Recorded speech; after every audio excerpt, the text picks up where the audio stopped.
You know my name. We all know my name.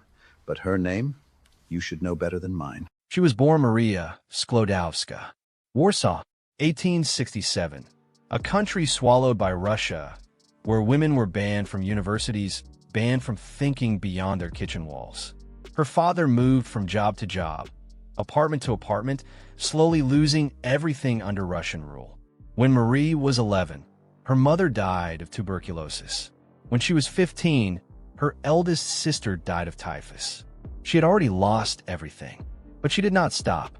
She studied in secret, underground classrooms, Russian soldiers patrolling above while she read by candlelight below.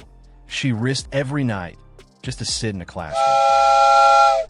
At 24, she bought a one-way ticket to Paris. She arrived with almost nothing. Her room was so cold the water froze overnight. Some days she fainted from hunger during lectures. And still, she came first in every exam. Every single one thought the professors didn't know what to do with her. She was unmoved. She met Marie Curie, a man who saw in her not a woman in a man's world, but the greatest scientific mind he had ever encountered. Together in a shed. No safety equipment, just two people and an obsession, stirring boiling radioactive material with bare hands, neither knowing what it was doing to their bodies. In 1903, the Nobel Committee proposed a physics prize for Marie Curie and Henri Becquerel. Not Marie. Pierre refused. He insisted his wife share the honor. They added her name. Marie Curie became the first woman in history to win a Nobel Prize. The newspapers reported Pierre's achievement. They mentioned his wife in the final paragraph. But beyond the laboratory, there was a family, Pierre and Marie. Partners in science, in life, in everything. Pierre carried little Erin on his shoulders through Paris streets. Marie read to Eve by candlelight. They were not just the greatest scientific partnership in history. They were a family.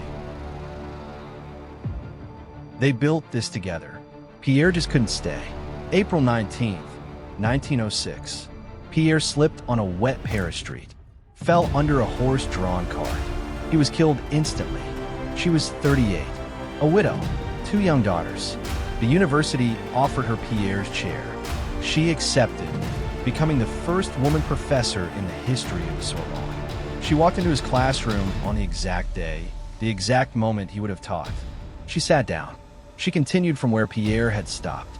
The lecture hall was completely silent, and the students began to applaud, but the applause couldn't fill what was missing. The laughter in the house grew quieter. The garden table sat empty. Marie still worked.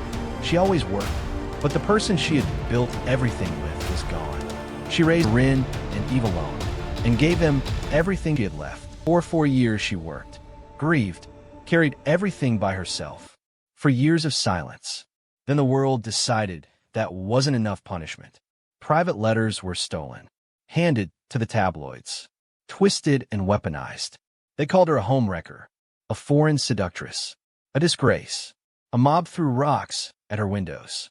Her daughters watched from upstairs as strangers screamed for their mother to leave the country. She had spent 4 years holding herself together. Now they were tearing her apart. And then the Nobel Committee sent a private message. Please don't come to collect your prize. You will cause embarrassment. I had met her in Brussels just weeks before. The greatest scientific minds of that era, all in one room. She was the only woman there, and the most impressive person in that room, including me. I cannot let her down. So I wrote. If the rabble continues to occupy us with you, simply don't read that hogwash. She packed her bags. She went to Stockholm. They told her not to come. She came anyway. When she walked onto that stage, 3,000 men rose to their feet. Stockholm saw what Paris refused to. Her second Nobel Prize, chemistry, for polonium and radium.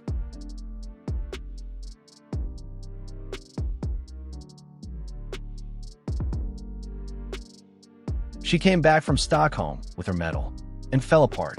The months that followed the scandal had broken something in her.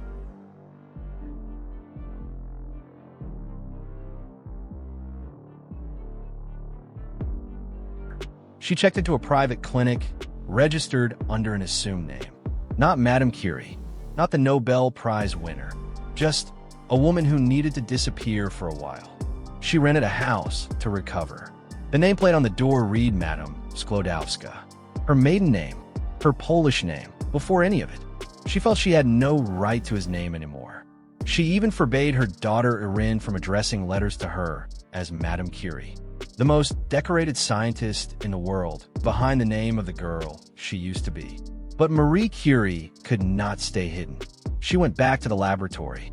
Her health was failing, her eyesight deteriorating, her hands permanently scarred from years of radiation. She knew radiation was dangerous. She made sure everyone in her laboratory was protected. Everyone except herself. The very element she discovered was slowly taking her life.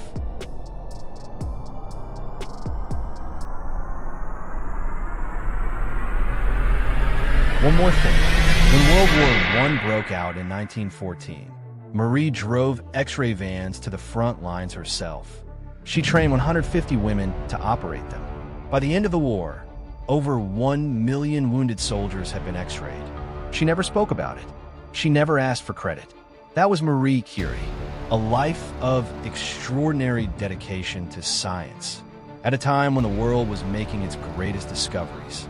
To do all of this, she had to find courage where others found excuses, intelligence where others found limits, and tenacity as a Pole living in France, as a scientist in a man's world, and above all, as a woman. She did not just survive those conditions.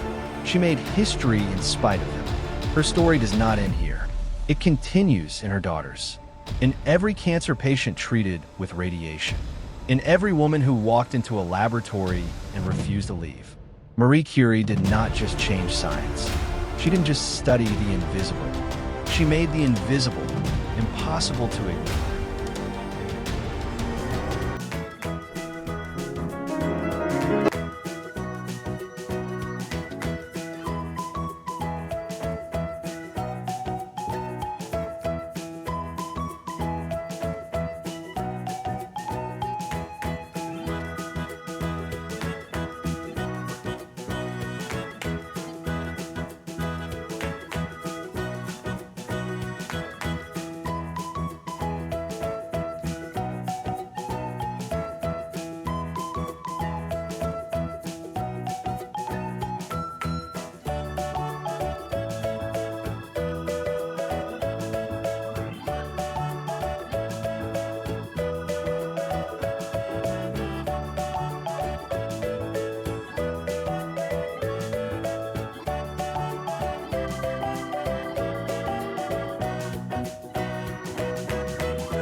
But why did she keep working, if it was killing her?